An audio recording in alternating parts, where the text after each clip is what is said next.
കർത്താവായ യേശുക്രിസ്തുവിൻ്റെ പരിശുദ്ധമായ നാമത്തിൽ എല്ലാ പ്രിയപ്പെട്ടവർക്കും മോർണിംഗ് ഡ്യൂവിലേക്ക് സ്വാഗതം. നമുക്കൊരുമിച്ച് ഇന്ന് ഈ പ്രഭാതത്തിൽ ദൈവത്തിൻ്റെ വചനം ധ്യാനിപ്പാൻ തക്കവണ്ണം ദൈവം നമ്മെ സഹായിച്ചല്ലോ.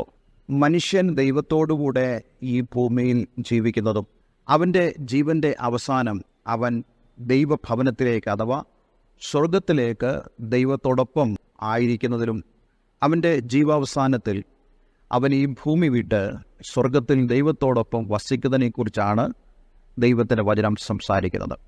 ദൈവത്തിൽ പ്രത്യാശ വയ്ക്കുന്ന അല്ലെങ്കിൽ ദൈവത്തിൽ ആശ്രയിക്കുന്ന ഒരു വ്യക്തി എന്ന് പറയുന്നത് ദൈവമൊരുക്കിയ രക്ഷയിലൂടെ അവൻ കടന്നു പോകുന്നവനായിരിക്കണം. ആ രക്ഷയിലൂടെ കടന്നു പോകുന്നവനായ ആ വ്യക്തി ഈ ഭൂമിയിൽ തന്നോടൊപ്പം അല്ലെങ്കിൽ തന്നെ പോലെ കർത്താവ് യേശുക്രിസ്തുവിൽ വിശ്വസിക്കുകയും ആശ്രയിക്കുകയും ചെയ്യുന്നവരുടെ കൂട്ടായ്മയിൽ നിരന്തരം പങ്കെടുക്കുന്ന ആളും ദൈവവചനം പഠിക്കുകയും ഈ ലോകത്തിൽ ദൈവവചനത്തിനനുസരിച്ച് ജീവിക്കുന്നവരും ആയിരിക്കണം.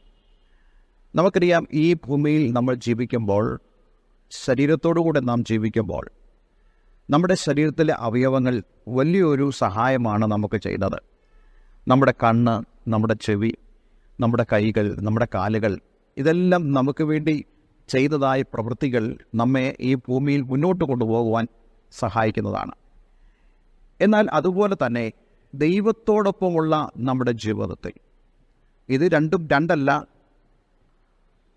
രണ്ടാണെന്ന് നമുക്ക് പറയാൻ ഒരുപക്ഷെ സാധിക്കുമായിരിക്കാം. പക്ഷേ ഒരുവൻ ക്രിസ്തുവിലേക്ക് വന്നു കഴിയുമ്പോൾ അവൻ ക്രിസ്തുവിലൂടെയാണ് ഈ ലോകത്തിൽ അവൻ ജീവിക്കുന്നത്. അവൻ ക്രിസ്തുവിലൂടെയാണ് തൻ്റെ ഈ ഭൂമിയിലെ പ്രവാസകാലം താൻ ചെലവഴിക്കുന്നത്. അതുകൊണ്ട് ദൈവത്തിൽ ആശ്രയിച്ചുള്ള ഒരു ജീവിതത്തിൽ ഈ ഭൂമിയിലുള്ള നമ്മുടെ ശാരീരിക ജീവിതത്തിൽ നമ്മുടെ അവയവങ്ങൾ വഹിക്കുന്ന പങ്കുപോലെ തന്നെ നമ്മളുടെ യേശുവോടൊത്തുള്ള ജീവിതത്തിൽ നമ്മളുടെ ആത്മീക അവയവങ്ങളും നന്നായി പ്രവർത്തിച്ചെങ്കിൽ മാത്രമേ നമുക്ക് മുന്നോട്ട് ക്രിസ്തുവിനോടൊപ്പം ജീവിക്കുവാൻ കഴിയത്തുള്ളൂ. അത് സംബന്ധിച്ചുള്ള ചില സന്ദേശങ്ങളാണ് ഞാൻ ഈ ദിവസങ്ങൾ മുതൽ നിങ്ങൾക്ക് നൽകുവാൻ ആഗ്രഹിക്കുന്നത്. പലരും കർത്താവ് യേശുക്രിസ്തുവിൽ ആശ്രയിച്ച് തങ്ങളുടെ രക്ഷ, തങ്ങളുടെ ജീവിതം, തങ്ങളുടെ ഭാവി ഇതെല്ലാം തന്നെ ക്രിസ്തുവിൽ അർപ്പിച്ച് മുന്നോട്ട് പോകാൻ ശ്രമിക്കുന്നവരാണ്. പക്ഷെ പലരും അവിടെ ഇടറി വീഴുന്നതായ അനുഭവങ്ങളുണ്ട്. അതിൻ്റെ കാരണം എന്താണെന്നുള്ളതാണ് നമ്മൾ ഇന്നത്തെ ഈ സന്ദേശത്തിലൂടെ പരിശോധിക്കുന്നത്. നമുക്ക് കണ്ണുകൾ എന്നതുപോലെ തന്നെയാണ് ക്രിസ്തുവിനോടൊപ്പമുള്ള നമ്മുടെ ആത്മീയ ജീവിതത്തിൽ നമ്മുടെ വിശ്വാസവും. എബ്രായ ലേഖനം 11 അധ്യായം അതിൻ്റെ 1 വാക്യം നമുക്ക് വിശ്വാസത്തെക്കുറിച്ചുള്ള നിർവചനമായി പരിഗണിക്കാം. ഞാൻ ആ വേദഭാഗം ഒന്ന് വായിച്ചു കേൾപ്പിക്കാൻ ആഗ്രഹിക്കുന്നു. വിശ്വാസം എന്നതോ ആശിക്കുന്നതിൻ്റെ ഉറപ്പും കാണാത്ത കാര്യങ്ങളുടെ നിശ്ചയവും ആകുന്നു. അപ്പോൾ നേരത്തെ ഞാൻ പറഞ്ഞതുപോലെ ഈ ഭൂമിയിൽ നമ്മുടെ കണ്ണുകൾ പ്രവർത്തിക്കുന്ന പോലെയാണ് നാം ക്രിസ്തുവിലാകുമ്പോൾ നമ്മുടെ വിശ്വാസവും പ്രവർത്തിക്കേണ്ടത്. ഇവിടെ വിശ്വാസത്തിൻ്റെ കാര്യത്തെക്കുറിച്ച് പറയുമ്പോൾ കാണുന്നതിനെക്കുറിച്ചാണ് സംസാരിക്കുന്നത്. അപ്പോൾ നാം എന്താണ് കാണേണ്ടത്? ആ കാണുന്നതിൽ നമ്മുടെ ആഗ്രഹങ്ങളുണ്ട്, അല്ലെങ്കിൽ നമ്മുടെ ആശയുണ്ട്. ആ ആശയ്ക്കുന്നതിൻ്റെ ഉറപ്പും കാണാത്ത കാര്യങ്ങളുടെ നിശ്ചയവുമാണ്. അപ്പോൾ വിശ്വാസത്തിൽ 2 കാര്യങ്ങൾ കടന്നു വരുന്നുണ്ട്. ഒന്ന്, നമ്മുടെ ആശ അല്ലെങ്കിൽ നമ്മുടെ ആഗ്രഹം. 2, കാണാത്ത കാര്യങ്ങളുടെ നിശ്ചയം. ഈ 2 കാര്യങ്ങളും വിശ്വാസത്തിൽ കടന്നു വരുന്ന കാര്യമാണ്. എന്നാൽ പലപ്പോഴും പലരും കർത്താവ് യേശുക്രിസ്തുവിൽ വിശ്വസിക്കുന്നു എന്ന് പറയുകയും അതേസമയം തന്നെ അവർ വിശ്വാസം ഉപയോഗിക്കാതിരിക്കുകയും ചെയ്യുന്നതായ അനുഭവങ്ങളുണ്ട്.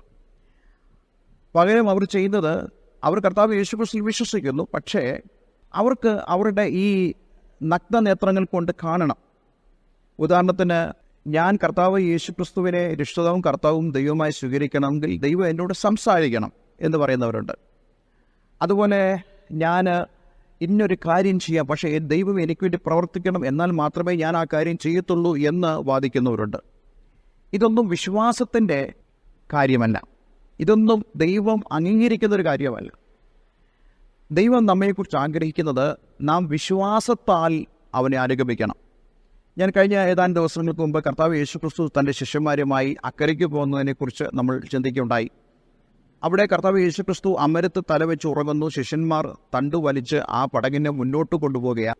പക്ഷേ ഗലീല തടാകത്തിൻ്റെ ഏതാണ്ട് മധ്യ ആ സ്ഥിതിയിലേക്ക് വന്നപ്പോൾ വലിയൊരു കാറ്റും തിരമാലകളും ഈ പടക് നേരെ ആഞ്ഞടിച്ചിട്ട് അവർ ഈ പടക് തുഴഞ്ഞ് മുന്നോട്ട് പോകാൻ കഴിയാതെ വണ്ണം വല്ലാതെ ഭാരപ്പെട്ടു. ആ അവസ്ഥയിൽ അവർ വല്ലാതെ തുഴയുകയും അതേസമയം തന്നെ അവരുടെ ജീവൻ്റെ അവസാനം ആ നടുക്കടലിലാണെന്ന് അവർ ചിന്തിക്കുകയും ചെയ്തു.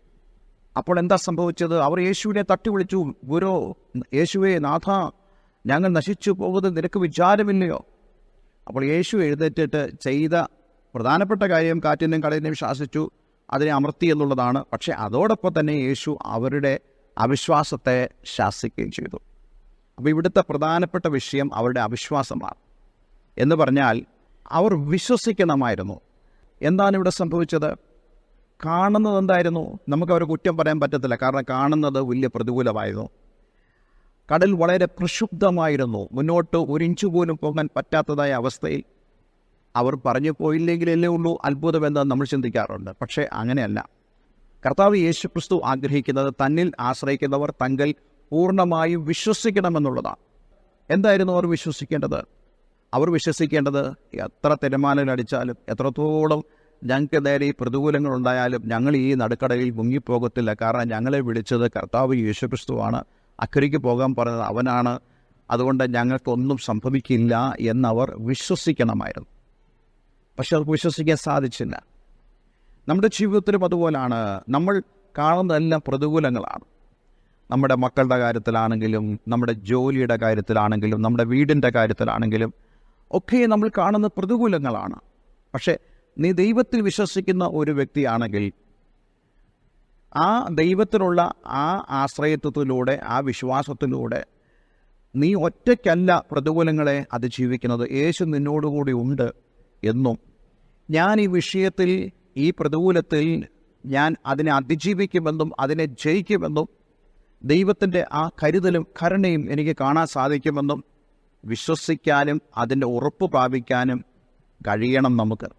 ഇന്ന് ഞാൻ ഈ വചനധ്യാനം ഇവിടെ നിർത്തുക. പക്ഷേ നമ്മൾ ഓരോരുത്തരും ചിന്തിക്കേണ്ട ഒരു കാര്യം, ഞാൻ ഈ ഭൂമിയിൽ ദൈവത്തിൽ ആശ്രയിച്ച് ജീവിക്കുമ്പോൾ ഞാൻ എൻ്റെ കണ്ണുകൊണ്ടാണോ ജീവിക്കുന്നത്, അതോ എൻ്റെ വിശ്വാസത്താലാണോ ജീവിക്കുന്നത്? ദൈവത്തിൻ്റെ വചനം പറയുന്നു, നീതിമാൻ വിശ്വാസത്താൽ ജീവിക്കും, അതിൽ നിന്ന് പിന്മാറുന്നുവെങ്കിൽ ദൈവത്തിന് അവനോട് പ്രസാദമില്ല.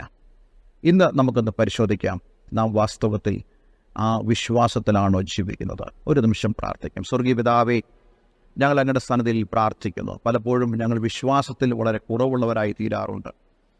കർത്താവെ, പലപ്പോഴും ഞങ്ങളുടെ കണ്ണുകൾ കാണുന്നതിനെ ഞങ്ങൾ വിശ്വസിക്കുന്നു. പലപ്പോഴും ഞങ്ങൾ നിരാശയിൽ ആയിത്തീരുന്നു. ഇന്ന് എന്നെ കേൾക്കുന്ന പ്രിയമുള്ളവർ, കർത്താവ് യേശുക്രിസ്തുവിലുള്ള വിശ്വാസത്തിൽ വർദ്ധിച്ചു വരുവാൻ തക്കോണം നീ അവരെ സഹായിക്കണം. നിൻ്റെ പ്രവൃത്തി വെളിപ്പെടുത്തണം, അനുഗ്രഹിക്കണം. പ്രാർത്ഥന കേട്ടതിനായി നന്ദി, യേശുവിൻ നാമത്തിൽ തന്നെ. ആമേൻ, ആമേൻ.